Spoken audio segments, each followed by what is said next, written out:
கேள்வி.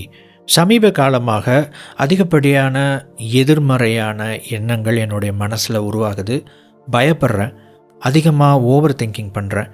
யாருக்காவது ஏதாச்சும் நடந்துருமோ அப்படின்னு சொல்லிட்டு எனக்குள்ளே ஒரு பயம் வருது. இந்த நெகட்டிவ் தாட்ஸை என்னால் கண்ட்ரோல் பண்ண முடியல. தியானம் கூட என்னால் சரியாக ஃபோக்கஸ் பண்ண முடியல. நான் ஏதாச்சும் தப்பாக யோசிக்கிறதுனால எனக்கோ அல்லது என்னுடைய குடும்பத்தை சார்ந்தவர்களுக்கோ ஏதாவது தப்பாக நடந்துருமோ அப்படின்னு தோணுது. ஏன் இப்படியெல்லாம் நினைக்க தோணுது?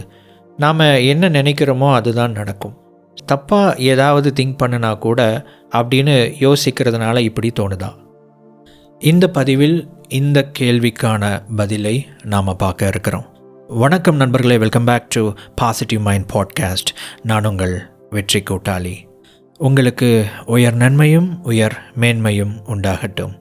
நம்ம எபிக் லைஃப் சேனலில் பதிவுகள் போட்டு ரொம்ப நாள் ஆச்சு. அதற்கான காரணம், எபிக் லைஃப் கம்யூனிட்டியில் ரெய்கி கோர்ஸில் ரொம்ப கொஞ்சம் தீவிரமாக ஈடுபட்டிருப்பதனால இங்கே பதிவுகள் போடுறதுக்கு நேரம் சரியாக கிடைக்கல. அதே சமயம் எபிக் லைஃப் கம்யூனிட்டியிலிருந்து ஏதாவது கேள்விகள் வரும் பொழுது அந்த கேள்விகளை அடித்தளமாக வச்சு எப்போவாவது நான் கொஞ்ச நாள் பதிவு போட்டுக்கிட்டு இருந்தேன்.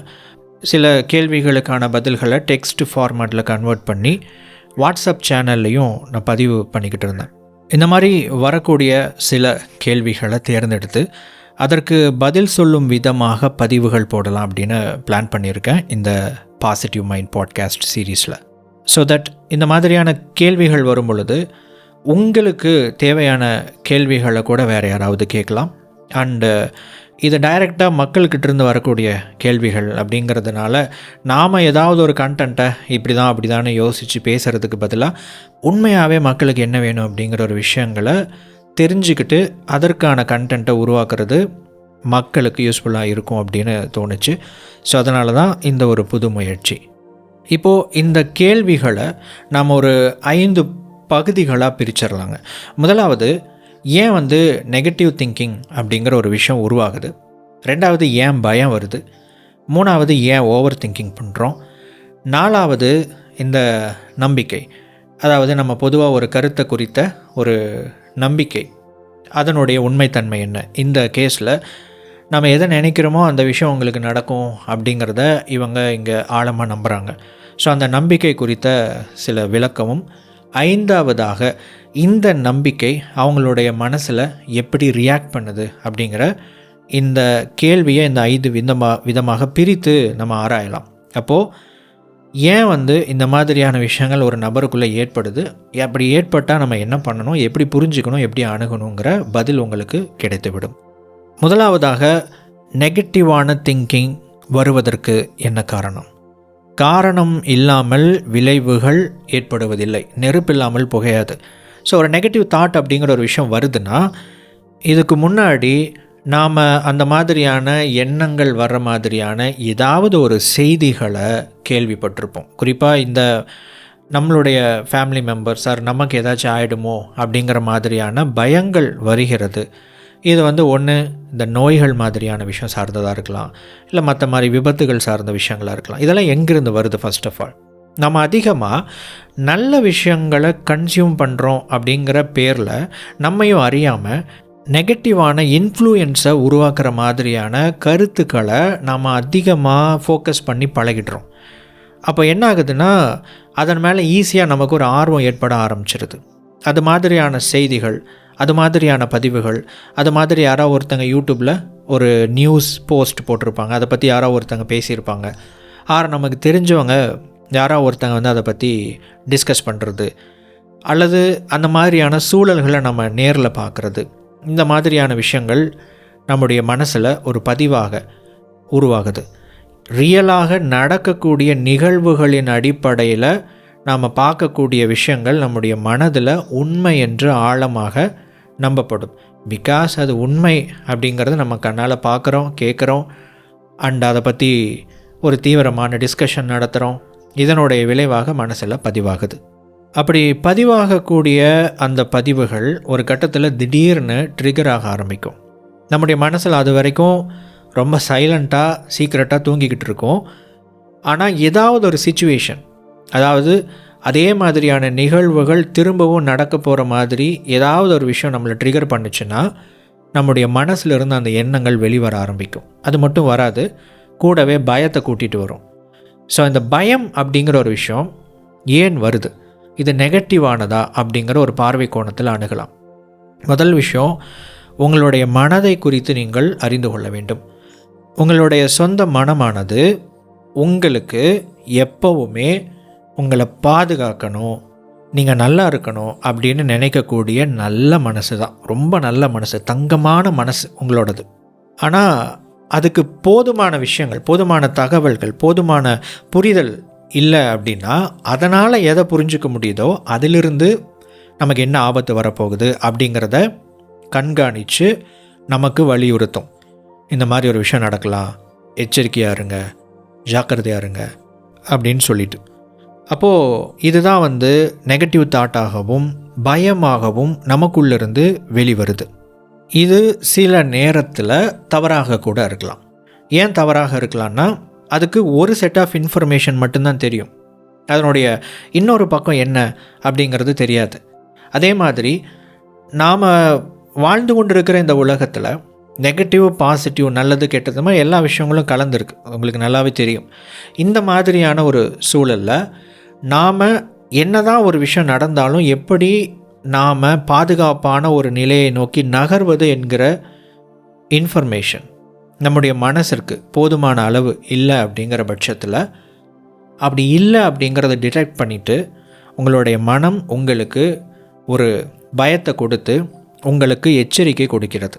ஸோ அப்போ பயம் என்பது உங்களை காப்பாற்றுவதற்காக மனம் கொடுக்கும் ஒரு எச்சரிக்கை, அவ்வளோதான். நிறைய பேர் நமக்கு வரக்கூடிய நெகட்டிவ் தாட்ஸையும் பயங்களையும், இது நெகட்டிவ், இது வரக்கூடாது, இது எப்படி கவர் பண்ணுறது, இது எப்படி வராமல் தவிர்க்கிறது அப்படின்னு கேட்குறாங்க.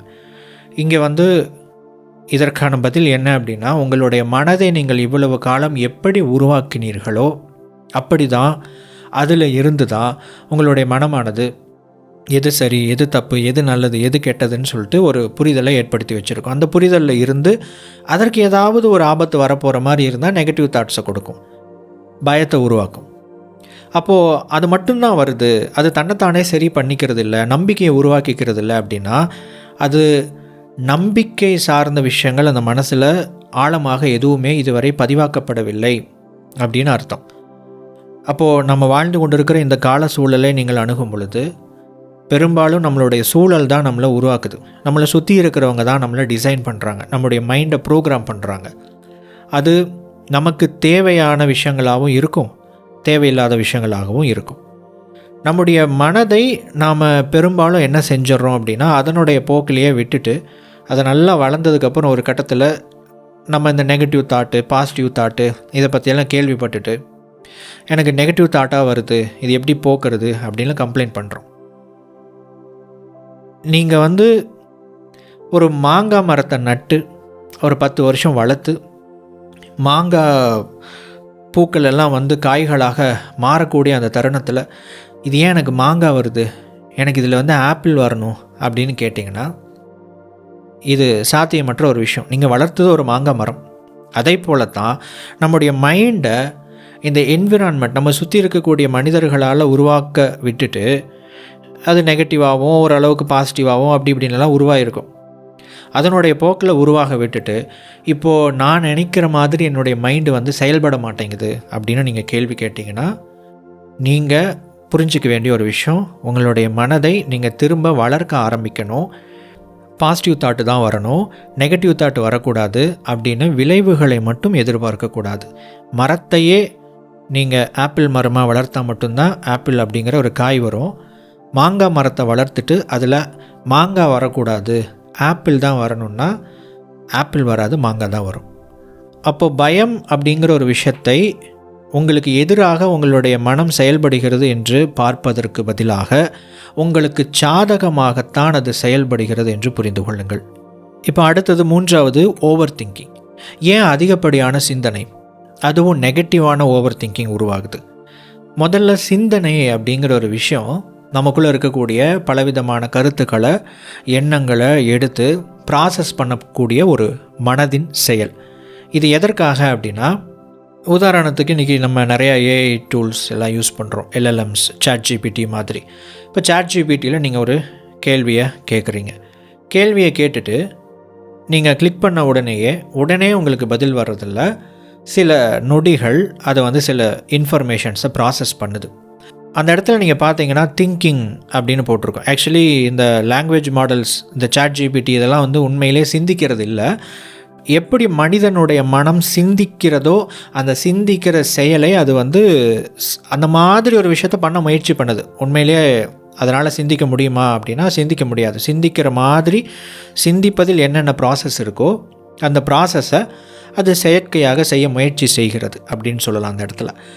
அப்போ உங்களுடைய மனம் அதிகமாக ஓவர் திங்கிங் பண்ணுது அப்படின்னா என்ன அர்த்தம்? இப்போ உங்களுடைய மனதில் ஒரு நெகட்டிவ் தாட் வந்திருக்கு பாருங்கள், அதற்கு சொல்யூஷன் கண்டுபிடிக்கிறதுக்காக அதை ப்ராசஸ் பண்ணிக்கிட்டே இருக்குது. அதனுடைய விளைவாகத்தான் உங்களுடைய மனதில் ஓவர் திங்கிங் உருவாகுது. நல்லா யோசிச்சு பாருங்கள், எப்பெல்லாம் நீங்கள் ஓவர் திங்கிங் பண்ணுறீங்களோ அந்த ஓவர் திங்கிங் பெரும்பாலும் ஒன்று நமக்கு என்ன நடக்கும், எப்படி நடக்கும் அப்படிங்கிற ஒரு விஷயமா இருக்கும். அப்படி இல்லைனா இதை நம்ம எப்படி சரி பண்ண போகிறோம், எப்படி மாற்ற போகிறோம் அப்படிங்கிற சொல்யூஷன் பேஸ்ட் அப்ரோச்சாக இருக்கும். இந்த 2 விஷயத்தையும் நீங்கள் எடுத்து பார்த்தீங்கன்னா நமக்கு என்ன நடக்க போகுது அப்படிங்கிற எதிர்கால விஷயத்தை குறித்து அதை எப்படி தவிர்க்கலாம், எப்படி நாம் பாதுகாப்பாக இருக்கலாம் என்பது சார்ந்த தேடலாகத்தான் இருக்குமே தவிர வேறு எதுவுமே இருக்காது. அப்போ உங்களுடைய மனம் பயப்படும் போது மட்டும் இல்லைங்க, ஓவர் திங்கிங் பண்ணும் பொழுதும் என்ன தான் பண்ணுது, உங்களுக்கு சாதகமாக தான் அது செயல்படுது. ஆனால் அதனால் அதுக்கு இருக்கக்கூடிய இன்ஃபர்மேஷன் அடிப்படையாக வச்சு தீர்வு காண முடியவில்லை என்பதால் அது தொடர்ச்சியாக தீர்வு காண முயன்று கொண்டே இருக்கிறது. அதனால தான் ஓவர் திங்கிங் கண்டினியூ ஆகிட்டே இருக்குது, ரொம்ப அதிகமாக ஆகிக்கொண்டே இருக்கிறது. இப்போது 4வது பகுதிக்கு வருவோம், நம்பிக்கை. இந்த இடத்துல இந்த நம்பிக்கை அப்படிங்கிற ஒரு விஷயத்தை அனலைஸ் பண்ணும் பொழுது நாம் என்ன நினைக்கிறோமோ அதுதான் நம்ம வாழ்க்கையில் நடந்துக்கிட்டு இருக்குது. எண்ணம் போல் வாழ்க்கை, நம்ம நினைக்கிற விஷயம் நடந்துடும் அப்படிங்கிற இந்த ஈர்ப்பு விதியினுடைய ஒரு கருத்து. இந்த இடத்துல ஒரு முரண்பாடு இருக்கிறத கவனிங்க. நம்ம என்ன நினைக்கிறோமோ அந்த விஷயம் நம்ம லைஃப்பில் நடக்கும், சரி. ஆனால் ஏன் நெகட்டிவான ஒரு எண்ணமும் பயமும் உருவாகுது? ஏன் பாசிட்டிவாக நினச்சா பாசிட்டிவாக நடக்கும் அப்படிங்கிற ஒரு அடிப்படையில் ஏன் பாசிட்டிவாக நினைக்க முடியறது இல்லை? இங்கே காரணம் என்னென்னா, இங்கே ஒரு அடிப்படை தத்துவார்த்த கருத்து, நீங்கள் எதை நினைக்கிறீங்களோ அதுதான் உங்கள் வாழ்க்கையில் நடக்கும் அப்படிங்கிற இந்த கருத்து மனதில் பதிவாகியிருக்கு. இது நியூட்ரலான ஒரு விஷயம். இது பாசிட்டிவும் கிடையாது, இது நெகட்டிவும் கிடையாது. இது பாசிட்டிவான விஷயத்துக்கும் சப்போர்ட் பண்ணுறதில்ல, நெகட்டிவான விஷயத்துக்கும் சப்போர்ட் பண்ணுறதில்ல, பொதுவாக சொல்லுது. அப்போது என்ன நினச்சாலும் அப்படிங்கிறது நீங்கள் நெகட்டிவாக நினச்சாலும் சரி, பாசிட்டிவாக நினச்சாலும் சரி அப்படிங்கிற ஒரு அர்த்தத்தையும் அதுக்குள் பொதிந்து வைத்திருக்கிறது. இப்போ நம்ம இதுக்கு முன்னாடி சில கருத்துக்களை பார்த்துக்கிட்டு இருந்தோம். மனமானது தானாகவே நம்மளை சுற்றி இருக்கிற சூழலால் உருவாக்கப்படுகிறது, ப்ரோக்ராம் பண்ணப்படுது அப்படின்னு சொல்லிட்டு. அது நம்ம எப்படி நம்ம வாழ்க்கையில் நம்ம எதையெல்லாம் பார்த்து பயப்படுறோமோ அதற்கு அதனுடைய பாசிட்டிவான விளைவை எப்படி ஏற்படுத்துறது அப்படிங்கிற ஒரு விஷயத்தை அடிப்படையாக வைத்து நம்முடைய மனதை உருவாக்குவதே கிடையாது. நம்ம அடிப்படையான கருத்துக்களோடவே நின்று விடுகிறோம். நினச்சா நடக்கும், அப்போ எனக்கு என்ன வேணுமோ அதை மட்டும் நினச்சிக்கிறது. ஆனால் நெகட்டிவாக ஒரு விஷயம் இருக்குன்னா அதுக்கு நம்பிக்கை, அதுக்கு ப்ரூஃபு, அதை ரீஎன்ஃபோர்ஸ் பண்ணுற மாதிரி நம்முடைய மனதில் ரொம்ப ஆழமாக வேரூன்ற செய்கிற மாதிரியான எல்லா வேலைகளையும் உட்காந்து செய்கிறது, சிந்திக்கிறது, டிஸ்கஸ் பண்ணுறது, கூர்ந்து கவனிக்கிறது, தொடர்ச்சியாக கவனிக்கிறதுன்னு சொல்லிட்டு இத்தனை வேலைகளை நெகட்டிவான ஒரு விஷயத்துக்காக செய்துவிட்டு வெறுமனே பாசிட்டிவ் திங்கிங் அப்படின்னு வரும்பொழுது நினச்சா நடந்துடும், நல்லது மட்டும் நினைங்க, அப்போ எனக்கு என்ன வேணும் அப்படிங்கிறது மட்டும் நம்ம நினச்சிட்டு நிப்பாட்டிடுறோம். இங்கே நெகட்டிவான மைண்டின் ப்ரோக்ராமை மிக ஆழமாக வளர்த்து விட்டு பாசிட்டிவான ஒரே ஒரு கருத்தை மட்டும் நம்முடைய மனசில் வச்சுட்டு இதை 2ஐயும் மோத விட்டால் எது ஜெயிக்கும்? எது நமக்குள்ளே ஆழமாக வேரூன்றி இருக்கிறதோ அதுதான் ஜெயிக்கும். அப்போது இங்கே நடக்கிற ஒரு விஷயம் என்னது? சிம்பிளாக நமக்குள்ளே இருக்கக்கூடிய நல்ல பாசிட்டிவான கருத்து கூட நமக்குள்ளே இருக்கிற நெகட்டிவாக ப்ரோக்ராமாக இருக்கிற அந்த மைண்டை இன்னும் வலிமைப்படுத்துகிற மாதிரி தூண்டி விடுற மாதிரி தான் இருக்கே தவிர நாம் வச்சிருக்கிற பாசிட்டிவான கருத்துக்கு சாதகமான பாசிட்டிவான மனப்பான்மை, மனநிலை, நம்பிக்கைகள், தரவுகள் மனதில் உருவாக்கப்படுவதில்லை. அது பாதுகாப்பாக வளர்க்கப்படுவதில்லை. அப்போ நெகட்டிவ் தாட்டு, பயம் இது வரத்தானே செய்யும். இப்போது நான் இங்கே சொன்ன மாதிரி நம்முடைய மனதை வளர்க்க ஆரம்பிக்கணும். இதற்கு தீர்வு என்னென்னா, மைண்டை பாசிட்டிவாக கன்ஸ்ட்ரக்ட் பண்ணணும். ஆரோக்கியமாக இருப்பது எப்படி அப்படிங்கிற ஒரு விஷயத்தில் தான் நீங்கள் கவனம் செலுத்த வேண்டும். பாதுகாப்பாக வாகனம் ஓட்டுவது எப்படி, பாதுகாப்பாக இருப்பது எப்படி, அந்த ஸ்கில்லை எப்படி நம்ம டெவலப் பண்ணணும், அதில் தான் நாம் ஃபோக்கஸ் பண்ணணும். அதில் இன்ட்ரெஸ்ட் எடுத்து நாம் அதை வளர்க்கணும். அதை நம்ம ஒரு விஷயத்திலிருந்து தப்பிக்கிறதுக்காக, நம்மளை காப்பாற்றிக்கிறதுக்காகலாம் பண்ணக்கூடாது. டிரைவிங் ஸ்கில் இருக்குன்னா டிரைவிங் ஸ்கில்லை நாம் அந்த வண்டியை நல்லா ஓட்டணும், வண்டி ஓட்டுறது ஒரு என்ஜாய்மெண்ட் அப்படின்னு சொல்லிட்டு அதனுடைய பாசிட்டிவான விளைவுகளுக்காக நாம் அதன் மேலே ஒரு விருப்பம் கொண்டு அதை கற்றுக்கொள்ள வேண்டும். அப்படி கற்றுக்கொள்ளாமல் நாம் எதையுமே பார்த்திங்கன்னா, ஒன்று ஒரு தேவை அடிப்படையில் நம்ம தேர்ந்தெடுக்கிறோம், இல்லைனா ப்ராப்ளம் சொல்யூஷன் அப்ரோச்சில் நம்ம ஒரு விஷயத்தை தேர்ந்தெடுக்கிறோம். எனக்கு ஒரு ப்ராப்ளம், நான் ஒரு சொல்யூஷனை தேடுறேன், அதற்காக ஒரு டிரைவிங்கை கற்றுக்கிறேன், அதற்காக நான் ஒரு புது ஸ்கில்லை கற்றுக்கிறேன், மெடிடேஷன் கற்றுக்கிறேன், மேனிஃபெஸ்டேஷன் கற்றுக்கிறேன், ரெய்கி கற்றுக்கிறேன், ஒரு புக்கு படிக்கிறேன்னு சொல்லிட்டு இந்த விஷயங்களுக்காகவே தான், ஒரு சொல்யூஷனுக்காகவே தான் நம்ம ஒவ்வொன்றையும் நம்ம தேர்ந்தெடுத்து கொண்டு இருக்கிறோம். ஒவ்வொரு சொல்யூஷன் பேஸ்டு தேர்வுகளுக்கு பின்னாலேயும் இருப்பது ஒரு ப்ராப்ளம் என்பதை மறந்து விடாதீர்கள். அதாவது ஒரு நெகட்டிவான விஷயந்தான், அதிலிருந்து நீங்கள் தப்பி ஓடணுங்கிறதுக்காகத்தான் அந்த விஷயத்தை தேர்வு செய்ய வைக்குது. அப்போது இந்த அப்ரோச்சை விடுத்து எந்த விஷயத்தையெல்லாம் நீங்கள் தேர்வு செய்கிறீங்களோ அதனுடைய பாசிட்டிவான வாழ்க்கை முறை அனுபவங்களுக்காக நீங்கள் ஒவ்வொன்றையும் தேர்வு செய்து பழக வேண்டும். அதுதான் இதற்கு ஒரு தீர்வாக இருக்கும். நீங்கள் எதை தேர்வு செய்கிறீர்களோ அதை அந்த பாசிட்டிவான லைஃப் எக்ஸ்பீரியன்ஸஸ்க்காகவே நீங்கள் வளர்க்க ஆரம்பிக்கணும். அப்படி வளர்க்கும் பொழுது அந்த திறன், அந்த விஷயங்கள் எல்லாம் உங்களுக்குள்ள பாசிட்டிவாக உருவாக்கப்படும். அப்போ அது சார்ந்த நம்பிக்கைகள், அது சார்ந்த கருத்துக்கள், அது சார்ந்த மனப்பான்மை, அது சார்ந்த மனநிலை என்று சொல்லி நேர்மறையாக மனமானது கட்டமைக்கப்படும். அப்படி கட்டமைக்கப்பட்டு விட்டால் நமக்கு வெளியிலிருந்து வரக்கூடிய செய்திகளோ, நாம் கேள்விப்படக்கூடிய விஷயங்களோ, இந்த மாதிரி இருக்கலாம், இந்த மாதிரி இருக்குது, இந்த மாதிரி வருது அப்படின்னு கேள்விப்படும் பொழுதெல்லாம் அதற்கு என்ன தீர்வு, அதுக்கு என்ன சொல்யூஷன், இது ஏன் நடந்தது, இது எப்படி அவாய்ட் பண்ணுறது அப்படின்னு உங்கள் மனம் தானாகவே சிந்தித்து அதை டேக்கிள் பண்ண ஆரம்பிச்சிடும். ஒரு ரியல் லைஃப் நெகட்டிவான எக்ஸ்பீரியன்ஸஸ்க்கு ரியல் லைஃப்லேயே எப்படி சொல்யூஷன் கண்டுபிடிக்கிறது, என்ன பண்ணணும், என்ன பண்ணக்கூடாதுன்னு உங்களுடைய மனம் அந்த இடத்துல ஏற்கனவே உருவாக்கப்பட்டிருக்கிற மனநிலை, மனப்பான்மை அடிப்படையில் திங்க் பண்ண ஆரம்பிக்கும். இந்த இடத்துல அது சொல்யூஷனையும் அதுவே கண்டுபிடிச்சிக்கும். அதுக்கப்புறம் அந்த நெகட்டிவ் தாட் என்ன ஆகும்னா ப்ராசஸ் பண்ணப்பட்டு உங்களுடைய மனதில் நெகட்டிவான ரெக்கார்டாக ஸ்டோர் ஆகாமல் சொல்யூஷன் பேஸ்டு ரெக்கார்டாக ஸ்டோர் பண்ணப்படும். அப்போது ஃப்யூச்சரில் உங்களுக்கு அந்த மாதிரியான விஷயங்கள் வராது. இது ஒரு வாழ்க்கை முறை ப்ராசஸ், இது ஒரு லைஃப் ஸ்டைல் ப்ராசஸ். நமக்கு ஒரு உடனடியாக நமக்கு ஒரு விஷயம் வந்துருச்சு, எனக்கு இது வரக்கூடாது அப்படின்னு நீங்கள் அதை தீர்வை தேடும் பொழுது உண்மையில் இதற்கான தீர்வு இல்லை. அப்படி ஒரு தீர்வாக இருந்தாலும் கூட அது தற்காலிகமான ஒரு விளைவை மட்டும்தான் உங்களுக்குள்ளே ஏற்படுத்தும்.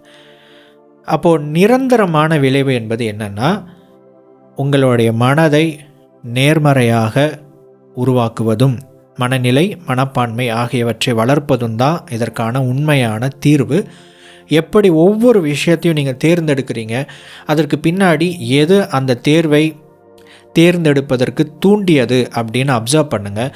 அது நெகட்டிவான விஷயமாக இல்லாமல் பாசிட்டிவான ஒரு வாழ்க்கை அனுபவம் சார்ந்ததாக இருக்கும் பட்சத்தில் அதன் மேலே உங்களுக்கு ஆர்வத்தை தாண்டி அந்த திறனையோ மற்ற விஷயங்களையோ பயன்பாடுகளையோ எப்படி சிறப்பாக செய்வது என்கிற விஷயத்தையும் உங்களுடைய மனம் கற்றுக்கொள்ளும்.